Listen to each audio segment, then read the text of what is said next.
This program contains graphic violence and sexual situations. Viewer discretion is advised. 16-year-old Amy Fisher has an affair with 35-year-old Joey Buttafuoco, the owner of a Long Island, New York auto body shop. Hey, you good at keeping secrets, Amy?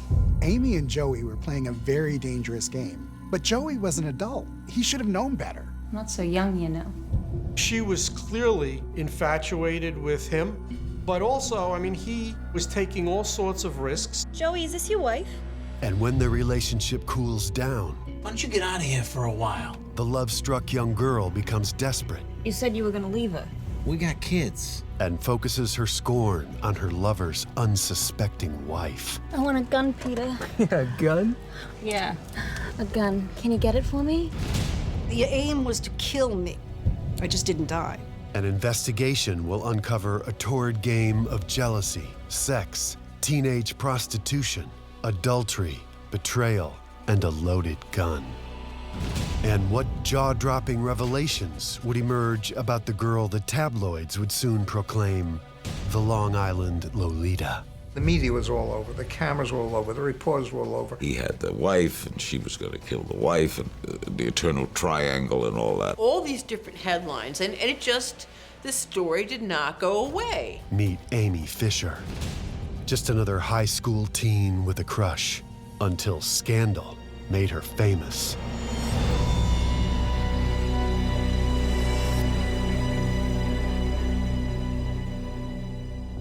It is one of the highest profile scandals in modern American history. You couldn't turn the TV on without hearing the name Amy Fisher or Joey Buttafuoco. Then 17-year-old Amy Fisher shoots the wife of her older lover, Joey Buttafuoco, in the head. But the victim, Mary Jo Buttafuoco, miraculously survives despite disfiguring injuries. That was the end of my life as I knew it.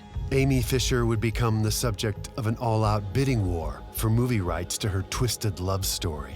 It is now entertainment, and I think it's because the characters are so agreeable. I came across as a dopey housewife. Several films would be produced, including portrayals of Fisher by Drew Barrymore and Alyssa Milano. But one question still lingers to this day. How much did the married target of Amy's obsession really know about her deadly plan? You had a relatively attractive 17-year-old. You had Joey Buttafuoco, who, think about it, he's a national name. Joey Buttafuoco. What did he do? He got his wife shot.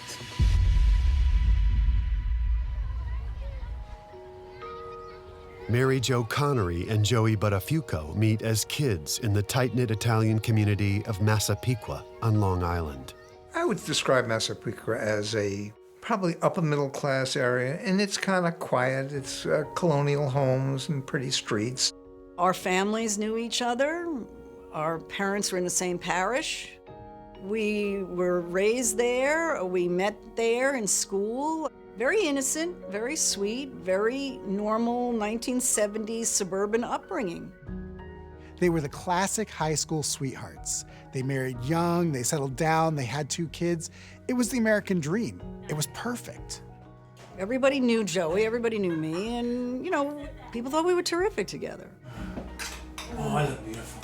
Look at you. Look at you. You got right here. Come on. Hey, you always gotta be ready. You always gotta be ready. Gotta go. Love you guys. Bye-bye. He loved everybody. He seemed to love everybody. He let everybody know that he cared. That's the game. That's how you get pulled in. He makes you think that you're the most important person in the world. Joey Buttafuoco's family own and operate the Complete Auto Body Shop on Long Island. He went into the family business as a mechanic, and he had a lot of regular customers, including one named Elliot Fisher. Joey, how are you? Hey, good. Hey, my guys, just finished with your car. Oh, pretty. Oh, no. Look at that ass. Joey, that's my daughter, Amy. Oh, That- no, I'm sorry. Don't worry about it. Don't worry about it. Amy, come on.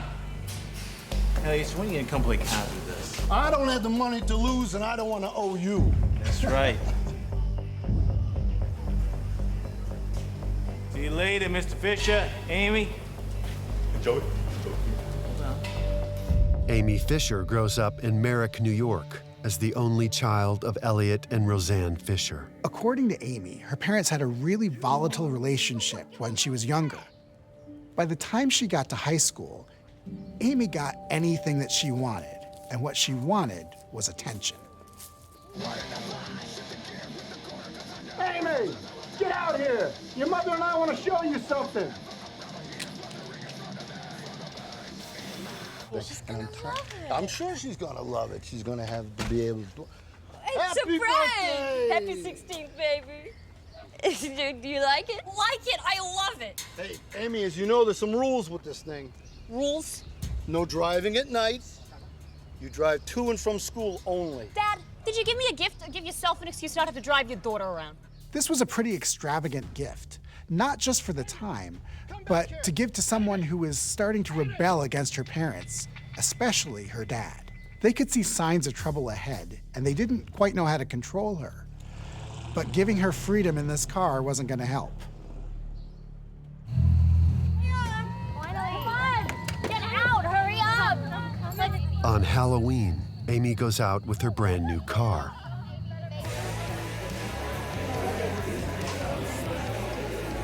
And on this night, she has her first encounter with 21-year-old Peter Guagenti. Why don't you get me a drink? Sure, I'll be right back. My friend. Who's that? That's Peter. He's 21. He's so cute. When Amy returns to her car, she discovers it's been vandalized and damaged. Oh my God. Oh, damn. My dad's gonna kill me. Amy, the hood's bashed in.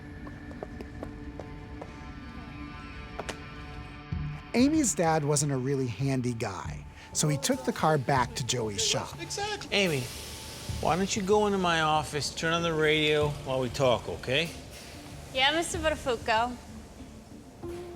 What are you looking at here? 2, 3 days? What?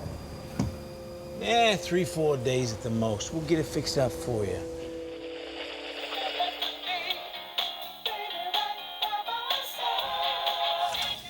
Amy, you want a pinstripe on this thing? Oh, Mr. Buttafuoco, my dad's already pissed about the car. He's not gonna give me a pinstripe. Calm down. Why don't you just let me talk to him, okay? Hey, Joey! I gotta go. Even though Joey was almost 20 years older, Amy was instantly infatuated by him. He was very different than the men that were in her life, and she started to look at him as someone who she could count on.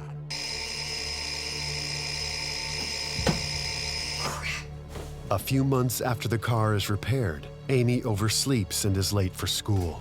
In a hurry to get to class, she damages her car as she backs out of the garage. So Amy's car is messed up again. And who's the first person to pop into her head? Joey. Joey can help me. Joey can fix this.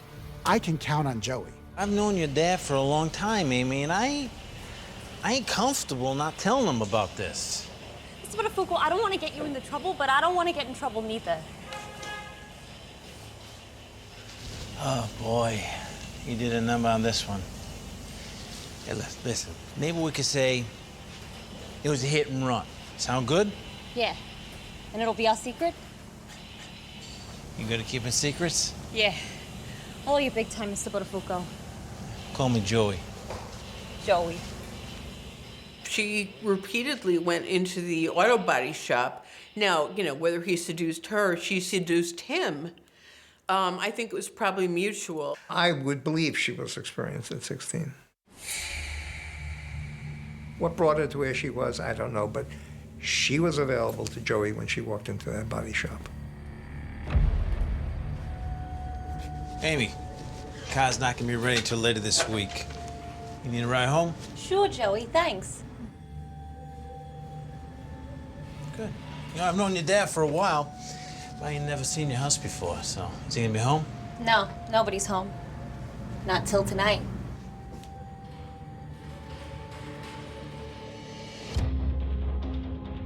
This is really nice. It's all right. It's all right. Nah, it's real nice. So you want to look around? Yeah. Want to show me around? Sure. Up until this point, it had been a pretty harmless flirtation. So you have to wonder, when did Joey decide to cross that line? Huh. Nah. Now, this must be your folks' room? No, it's mine. Pretty grown up for a young girl. I'm not so young, you know. No, I guess not.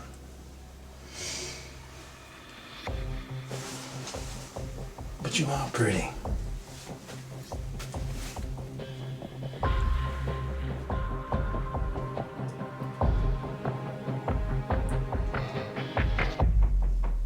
You like that? Although married and almost 20 years her senior, Joey begins a sexual affair with 16-year-old Fisher. It's not that every 16-year-old would have been wound up in bed with Joey Buttafuoco. Amy Fisher was a prime 16-year-old.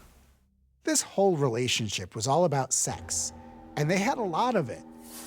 And all Joey had to do was page her. Amy, what are you doing?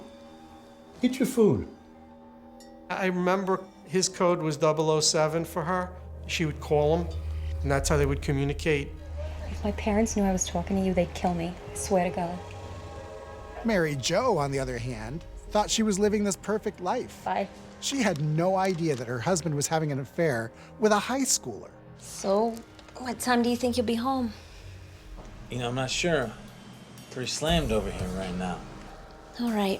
Well, we love you. See you soon. You too. They were very hot for each other. She really went there a lot.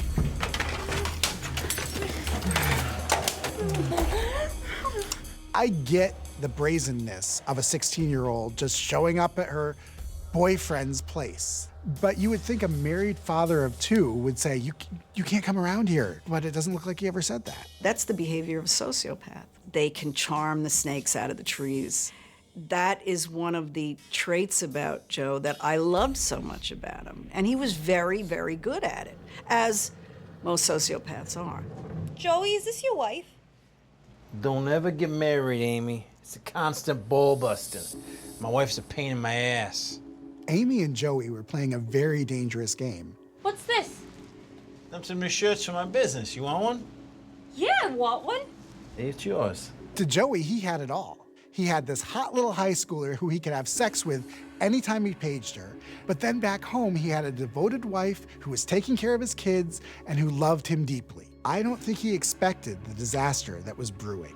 The same grade. Meanwhile, Amy's parents have no idea that their teenage daughter is having an affair with their longtime mechanic. And they're not the only ones in the dark. So, what's on the plate today? Well, same old thing. One of the things that I was attracted to with Joe was his ability to talk.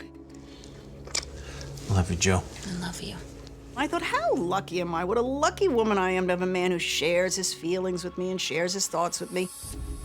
I found it hard to believe with her that she did not even suspect Joey. But you see it all the time. Most women know that something isn't right, but it's just easier to ignore it.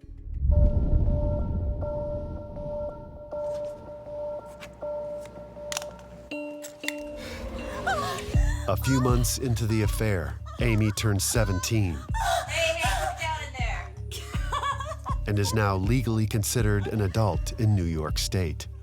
Meanwhile, the motel bills are racking up, and Joey is spending a small fortune on his teenage lover. So when the opportunity arose for Amy to make some side money, Joey was all for it.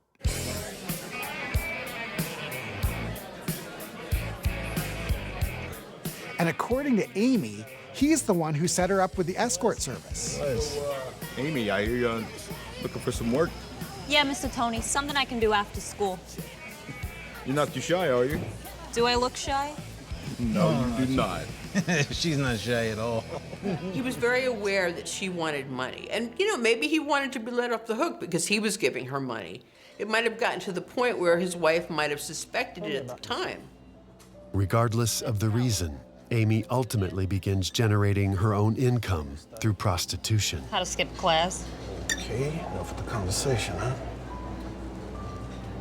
Shall we go back to my room for a drink? For a drink. Amy would tell prosecutors that she could make as much as $180 an hour for her services. Although a willing participant, Easy! Amy sometimes encounters clients with a penchant for rough sex. I'll give the directions.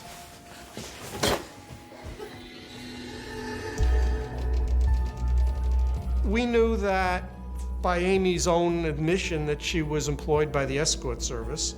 I never got any credible information that Mr. Buttafuoco had a role in her becoming an escort. Could be, maybe not. I mean, he's certainly associated with people in that area.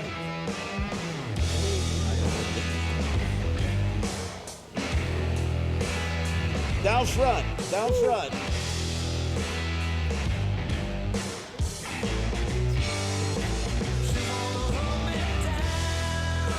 Amy's obsession with Joey was really deepening. I think she thought that he was hers and hers alone. But that was never going to happen. He was married. Very nice.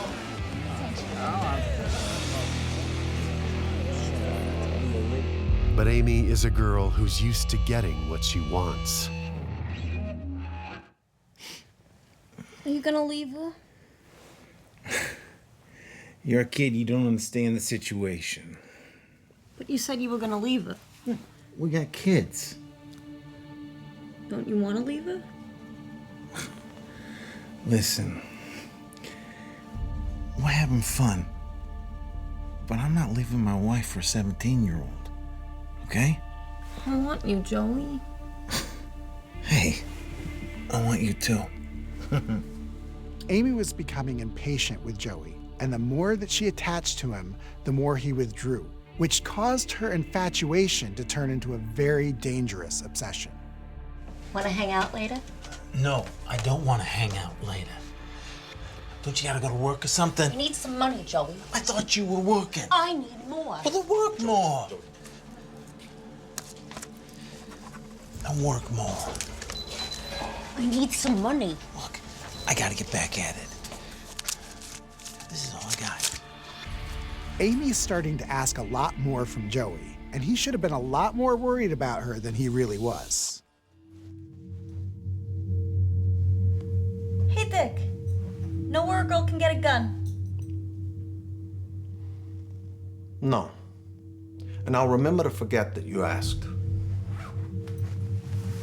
Whatever you're thinking, think about something else, okay? She wanted Mary Jo out of the way because she was in love with Joey. But she knew that wasn't going to happen. He wasn't going to leave his wife unless she took matters into her own hands. By the spring of 1992, Amy is a teen escort who is having an affair with a much older married man, one who she now knows won't leave his wife on his own. Amy isn't prepared to give up on Joey. So when she runs into Peter, the boy from the Halloween party, her plan to eliminate her competition begins to take shape. Yeah, Halloween party, right? Nurse? Yeah, Nurse Amy. Yeah, Nurse Amy. Yeah, I like that, huh? Hey, you mind if we join you? Sure. All right. Peter was just a guy who was probably looking to get laid. But Amy, on the other hand, knew how to work that to her advantage. So you want me? Yeah, you know I do, Amy. I want something too. Yeah, I got it. I want a gun, Peter. A gun? Yeah, a gun. Can you get it for me? Yeah, I got a gun. Of course I got a gun. Would you shoot somebody for me?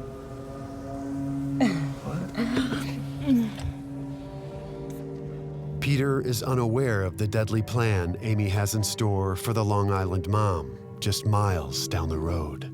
Good morning. Good morning. You have your English? Where's your math homework? It was a beautiful Tuesday morning in Massapequa. Joey was going to work, the kids were getting ready for school, and Mary Jo was going to work on a few projects at home. You guys have a great day. Bye, Dad. I was just a young housewife, born and raised in the same neighborhood, 2 little kids in school. You know, life was okay. It was good. Let's go.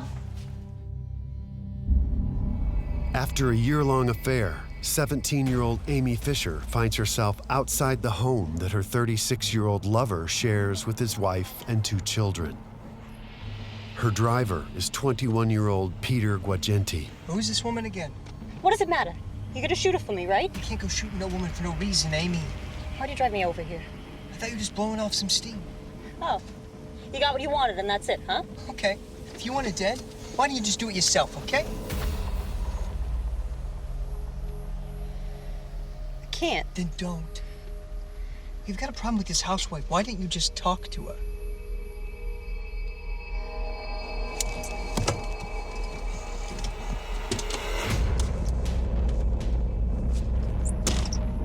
Just a normal, typical day. I was in the backyard, I was painting, and the doorbell rang. Coming. Amy hopes that Mary Jo will leave Joey after hearing what she has to say. Yeah, can I help you? Are you Mrs. Buttafuoco? Yeah. It's not every day I confront a wife. Joey's been having an affair with my little sister. Really? With your little sister? I think the idea of a 40-year-old man sleeping with a 16-year-old girl is disgusting. Well, he's not 40 yet. What's your name? Anne-Marie. How old are you, Anne-Marie? 19. Where are you from? Bar Harbor. Bar Harbor is in the opposite direction, honey. Where you really live? Dolphin Court. Who's that in the car with you? My boyfriend. I have proof. I found this in her bed.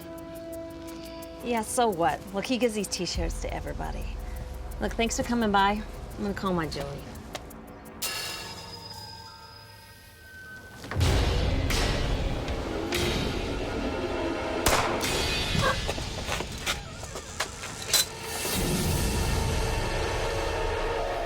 I felt an explosion. My last conscious thought was, where did she get the bat? Because that's what it felt like, that somebody had taken a baseball bat and hit me, but it didn't hurt. That was what was so odd. What'd you do? What'd you do? Go, go! Amy and Peter flee before they are seen. I never saw a gun. I never saw her threaten. She didn't threaten me with anything. I just turned and I put my hand on the door to open it, and that was the end of it. That was the end of my life as I knew it. Mary Jo is found unconscious by her neighbors and is quickly airlifted to a hospital. But with no eyewitness to the crime, the police have no leads. The husband's accounted for. He had an alibi, so he didn't do it. Who else would have done this? What other enemies did she have? Was there some crazy, psycho on the loose shooting housewives in Massapequa? Was it a robbery gone bad? Was there some grudge against the family? The police are looking at all types of different scenarios. Everybody is just taken aback because in our little town, how could that be? Meanwhile, Amy Fisher can only assume Mary Jo is dead and believes she may have gotten away with murder. How is she, Doc? Right now, Mr. Buttafuoco, it's too early to tell. Too early? Come on, Doc. She's gotta be okay. We got kids. Doctor. After several hours in surgery, Mary Jo's condition stabilizes. Miraculously, she will survive the shooting. To this day, the bullet remains lodged in her head. Very lucky. I turned and I was going for the door, so I moved and she obviously pulled the gun out. And often I think that if I had gone like, the bullet went in right here, this is where it is. And I often think if I had turned to look at her, this is where it would be, this is where it would have hit. But Mary Jo is still unconscious and the community is still on edge. Now, you gotta remember at the time, there's a killer on the loose in Massapequa. So nobody knows why or what for. Police officers were parked outside Mary Jo's hospital room, waiting for her to wake up. They wanted to get any information they could about what they thought was a killer on the loose. Nurse! Nurse! As I started to come more and more into consciousness, they were right on top of me, grilling me. Who did this to you, ma'am? Let her breathe. I couldn't speak in the beginning, but because I knew I was so determined to tell them, I made a motion of writing because I had to tell them what I knew. Get her a piece of paper. Take your time. Take your time, Mary Jo. The first thing I wrote down was 19-year-old girl. And then I wrote Anne-Marie. And then I wrote T-shirt. 19-year-old girl, Anne-Marie, and T-shirt. What's with the Anne-Marie and the T-shirt? I don't know what is with the Anne-Marie. Give me a second. Mary Jo, is it one of my T-shirts? Come here, over. What about your T-shirt? It's Elliot Fisher's daughter. Who's Elliot Fisher? Elliot Fisher's daughter. She shot my wife. Joe never went like he was as smooth as silk. He immediately said, that's Amy Fisher. He very willingly gave up who this girl is and where she lives and everything. He gave it up willingly, like to help. Is this the woman? So somehow they got a picture of her. It was this girl, very nondescript, teenage girl with long brown hair, and I said, that's her. So although Joey denies it now, police say that at the time he confessed to having an affair with Amy Fisher, and they used that relationship as the way to orchestrate her arrest. Where are you going? Don't worry about it. Hi, it's me. Meet me. I want to, but my parents are here. Oh, come on, can't you get away? Sure, give me 15 minutes.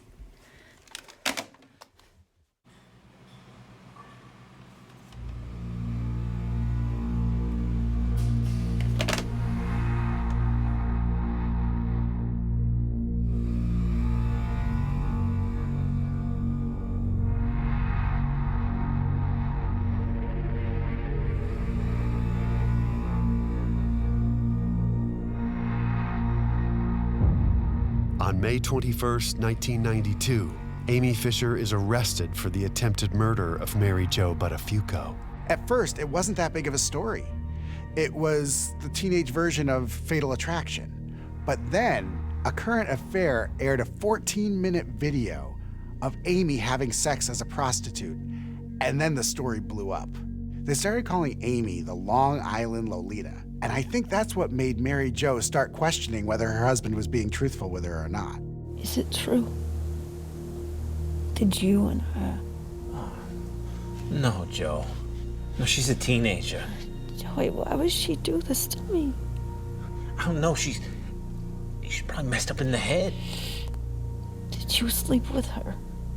I did not sleep with her. Just tell me, did you sleep with her? I swear to God, I did not sleep with her. Don't lie to me, Joey. I swear on our children's lives. I swear on our children's lives. I love you. You're my one and only, Joe.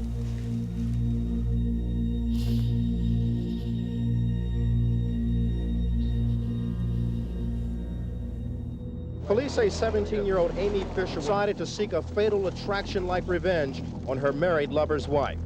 That was a crazy story.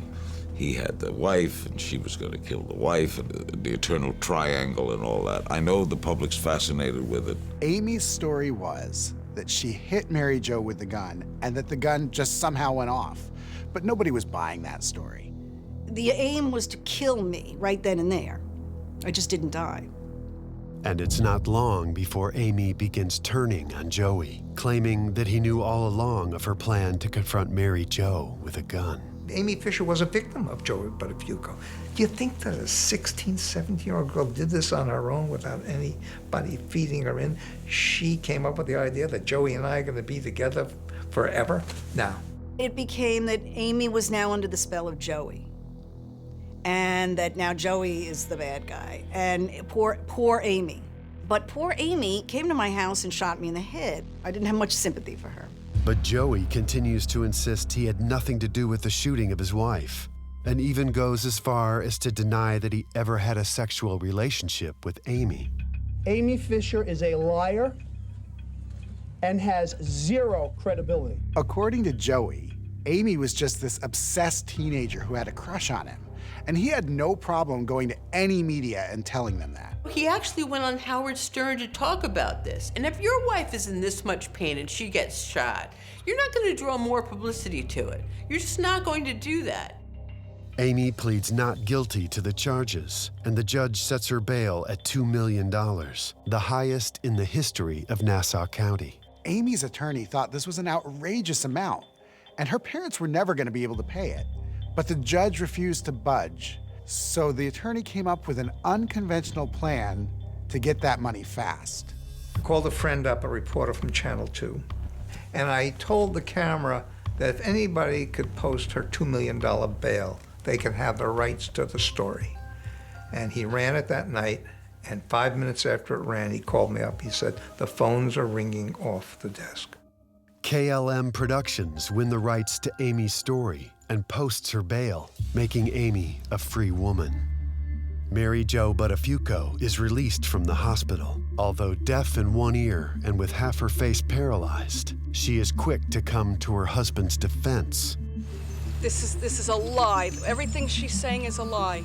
And now she's taken my husband, and she's taking him, and she's trying to destroy us. For what reason? Because Amy Fish is a waste. Mary Jo Buttafuoco seemed almost unbelievably naive about her husband. She was really, really emphatic. I mean, she was his biggest booster. I believed him. I believed him. There was no question about it. I believed everything he was telling me. And this was all playing out in the media. And Mary Jo took a lot of flack for standing by her man. Meanwhile, Amy's attorney, Eric Nayberg, demands that the district attorney file statutory rape charges against Joey Buttafuoco. They were in motel rooms, naked, having a torrid relationship. This is a young kid. That's why she winds up on that doorstep. I believe that. And I think Fred Klein believed it also. My focus is clearly on the more serious crime, that is the shooting of Mrs. Buttafuoco by Amy Fisher. But yet there's such a backstory here as to why she did it. And I felt legally we had to hold Mr. Buttafuoco responsible for what he caused, even if he didn't intend it. Nayberg and Klein strike a bargain that would give Amy 5 to 15 years for reckless assault. And in turn, she would testify against Joey Buttafuoco for statutory rape and possible murder conspiracy charges. Amy was facing attempted murder charges, which carry a life sentence with the possibility of parole. So this was a huge break for her. She gave us so many details about their sexual relationship when she was 16 and 17 that really helped our investigation against Mr. Buttafuoco.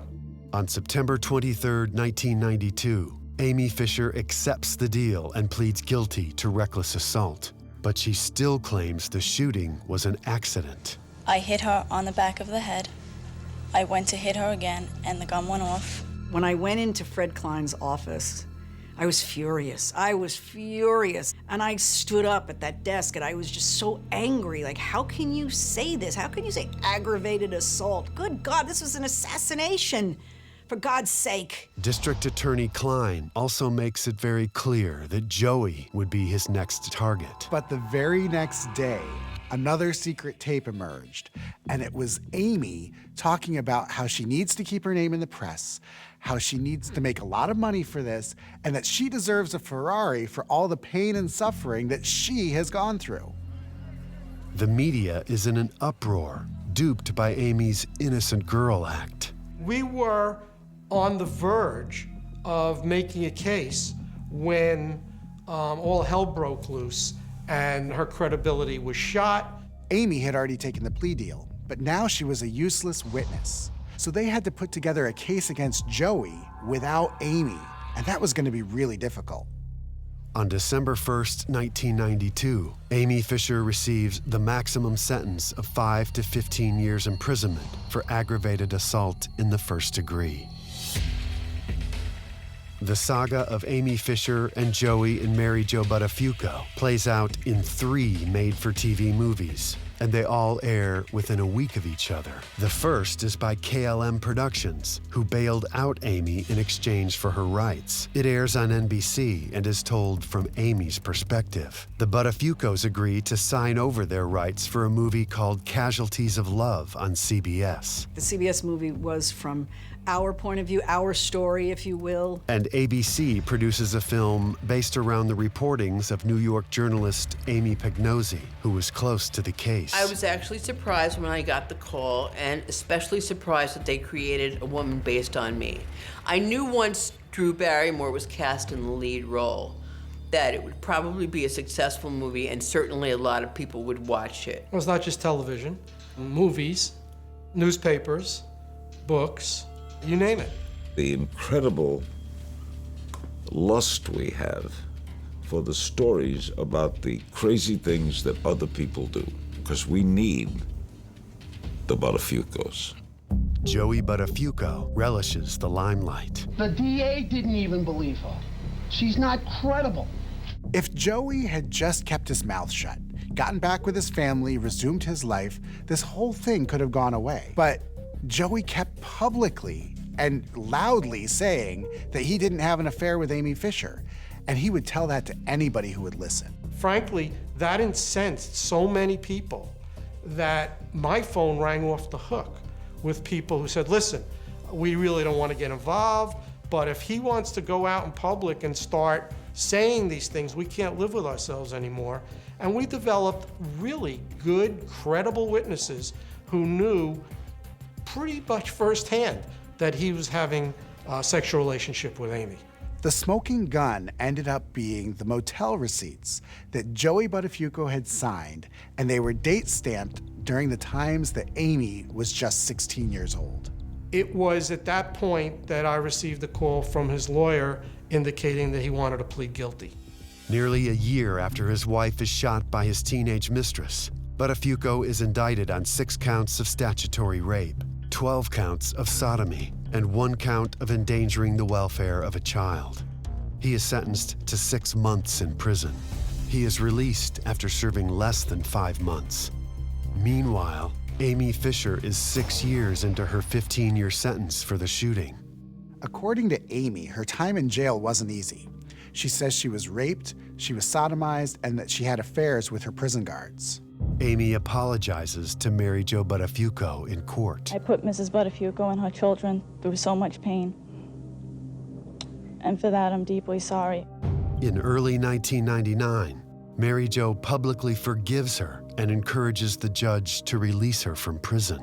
I hope that you will take this opportunity that has been given to you and use it to make things right. I started to understand I have to forgive. I have to let this go. On May 10th, 1999, Amy Fisher, now 24 years old, is released from prison. And when she was released, the media was right there waiting for her. The salacious trial of Amy Fisher and Joey Buttafuoco make them household names, and both Joey and Amy are happy to capitalize on their fame. Amy Fisher releases a book, If I Knew Then, detailing her experiences with Joey. Joey did interviews, talk shows, celebrity boxing. He didn't turn down any opportunities to get his face out there. But Mary Jo isn't interested in the life Joey is living, and in 2003, more than 10 years after the shooting, she divorces him. He was a media whore. He did anything, and the answer is, well, they did this to us. They put us in this spot. I'm going to take advantage of it. We're going to get the money, and it'll help us put the kids through school. You know, it was always not for him. It was for us.